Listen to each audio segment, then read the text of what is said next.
what's up? This is Jake with Hike 734, and this is part 2 of the extended backpacking trips of Glacier National Park. If you didn't pick up the first part, go ahead and click on the little link at the bottom of the YouTube video or just read in the blog, and I should have a link to that. And that'll go ahead and give you the primer of, the park's backcountry handout and also kind of my recommendations and a few things you should know before you even start this next process. And that is my personal recommendations for a bunch of different trip ideas. And hopefully from this can give you a couple of ideas, so when you ask me, you're not saying, hey, I want to do 4 to 5 days, what do you recommend? It's more of, I'm thinking this or this, what do you think? And I can help you out a lot better that way. So let's go ahead and get started. And we're going to start with a really cool trip called the Northern Circle. It's a classic trip there, and it just covers a lot of really, really great territory. So we're going to go ahead and start out by heading into my Day Hikes map guide here. And let's go ahead and go down to the Many Glacier area, which is on the east side of the park, a little bit north. And you start here and you go up and over Ptarmigan Tunnel is kind of the classic way to do it. And you'll end up at the Elizabeth Lake foot. If you can't get Elizabeth Lake foot, there's 2 options. One of them is to get the head of the lake, which the campsite I don't like as much, but you can have a campfire, which is awesome. The other way to do it, you'll miss the Ptarmigan Tunnel and add a day, but is to go through and get Poya Lake first, because Elizabeth Lake foot might be open the next day. So anyways, that's another alternative there for you. And then the next day, most people will go up into the Mokawanus drainage and go stay at Causley Lake, Glens Lake, or Mokawanus Lake. Any of the campsites that have the word lake in it in that drainage are awesome. Mokawanus Junction, however, is just a utility campsite. It's a campsite in the woods. So I would only do that one if that is the only reason why you can't do this trip. So anyway, so you'll go do that. If you stay at Causley Lake, wake up early in the morning and do a day hike up to Bear Mountain Point and take a super sweet photo. That's just a little nugget for you. But then the next day you'll go up and over Stony Indian Pass and stay at Stony Indian Lake if you can get it. Or if you really like moose, I would recommend staying at Kootenai Lakes. You're almost guaranteed to see one. If you wanted to make this 1 day longer and you stayed 2 nights at Kootenai Lakes, you could wake up in the morning and go to Porcupine Lookout, which is a fantastic lookout. The ford of Waterton River is a little bit deep, so just be warned of that, but it's a slowly moving river. You just might get a little bit more wet than you wanted. And then anyways, the next day you'll go ahead and you'll work your way up the Waterton River, up to the Highline Trail to 50 Mountain, which is one of my favorite campsites. And then you'll work your way back over to Granite Park Chalet and then back down the next day into Many Glacier. One alternative to this is to do it in reverse. So if you can't get one of your campsites, perhaps you can if you go ahead and flip it on its head. So that's one recommendation. The other one we're going to go ahead and do is a traverse. And this goes from either the northeast to the northwest corner or vice versa. And this is called a Northern Traverse. And we'll start here up in the northeastern corner over at Chief Mountain Customs. And anytime you're dropping into the Belly River, an alternative to just coming in the standard way into the Belly River from Chief Mountain is about a 1/4 mile beforehand. There's the very subtle Lee Ridge trailhead. And Lee Ridge is a super amazing place to check out. It will make your day bigger, but it'll also make your day better. So always consider doing that and then dropping in. If your first night is over at Elizabeth Lake foot, expect a really big day if you do that, however. But the first day, if you come in here, will probably be Causley Lake. That's probably what most people will do. But also consider Gable Creek, which is not as good, or like Glens Lake foot. So one of those. And then you'll come up and back to, similar to the Northern Circle, to Stony Indian Lake or Kootenai Lakes or maybe Waterton. I would stay away from Goat Haunt if you can, but it's the Waterton campsite there, the Waterton River campsite. And then the next day, you'll probably work your way all the way up to maybe Hole in the Wall or Brown Pass or something like that. And then you'll go up and over Boulder Pass and stay at either Boulder Pass, or the next day you'll come down. I wouldn't hike all the way out of Kintla Lake unless I stayed at like Upper Kintla, because that's a really big day.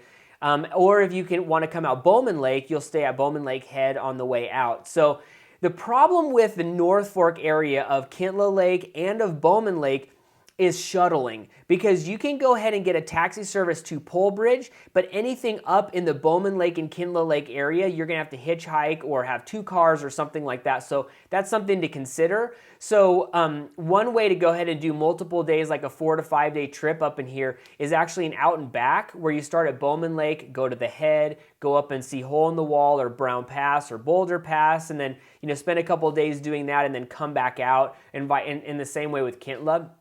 So anyways, a couple different ways to do that and experience that. Those areas are pretty treed on the way up, but once you get up into the Hole in the Wall, Boulder, or the Brown Pass, Boulder Pass, they're super great.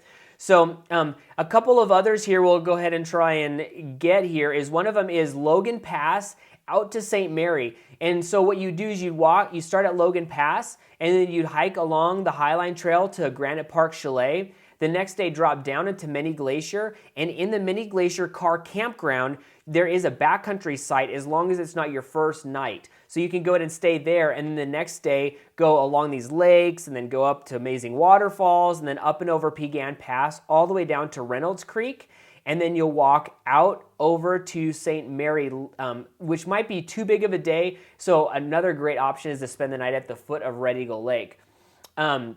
You can do that in reverse, but your elevation will be pretty big. But that way you'll get Logan Pass, you'll get Mini Glacier, and then you'll get St. Mary. So that's a super great day. The other way is another option is to take from St. Mary and hike to Red Eagle Lake the first day, and then the next day hike along back to Reynolds Creek, and then, but this time, instead of heading up towards Mini Glacier, head over Gunsight Pass. And with that one, you can either stay at Gunsight Lake the first night and then go up and over Gunsight Pass, and then visit Lake Ellen Wilson over to Sperry. And then you can go the next day, go up to Sperry Glacier, which is super awesome, and then come back out.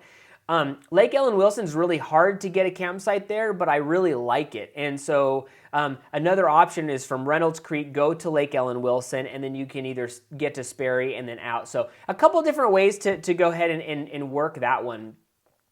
Another way to kind of go along the eastern side of the divide here is if you start at St. Mary Visitor Center, and the first night you spend the night at Red Eagle Lake. If you spend it at the foot, your views are better. You're in a burned area, but your views are better because you're looking towards the head of the lake. But if you're at the head of the lake, it tends to be a little bit more, you get better chance of seeing animals like moose and that kind of stuff. So each one has kind of its give and take. But then the second day, you'll come up and over Triple Divide Pass and either stay a shorter day to Atlantic Creek, and then you could day hike to Medicine Grizzly Lake, which is super great. But I don't really like the campsite. It's just kind of a campsite in the trees. If you can make it all the way to Mokawanus Lake, one of the great things to do is the next day is you can hike up to Pittamakan Pass, but then do part of my favorite stretch of the Dawson-Pittamakan Loop, which is kind of this top of the world traverse, and then down to No Name Lake. If you camp at Atlantic Creek, that might be too big of a day, so you might end up staying at Old Man Lake, which is a really cool site, and then you'll come down to Two Medicine. If you want to go ahead and end up at East Glacier, you can camp at Two Medicine just like Mini Glacier. They have one site that you can reserve there, so that is definitely another alternate. While we're down here, a quick note about the Cole Nyack Loop. It's about a 4 to 5 day loop. It's mostly in the trees on the Nyack side, and then when you which is a beautiful creek, by the way, and then you'll come up to this little alpine area called Martha's Basin, which I really think is great. And then Coal Creek has been burned out, so it's kind of a warm walk. It's great if you love solitude. There's a lot of solitude down there. If you're looking for epic views, it's got limited epic views. So just kind of keep that in mind. So also, it's all about fording creeks and rivers in that area. So if you want that old school wilderness experience, you can go ahead and get it down in that area. And then also just a little brief thing. Early season, if a lot of the passes are closed, come into the Belly River and go up into the Belly River area, and then go to the Mokawanus River and then back out, and then just do day hikes from there. So that's a really great way if you're like a June sort of a hiker. That's a really great way to experience backpacking in the park.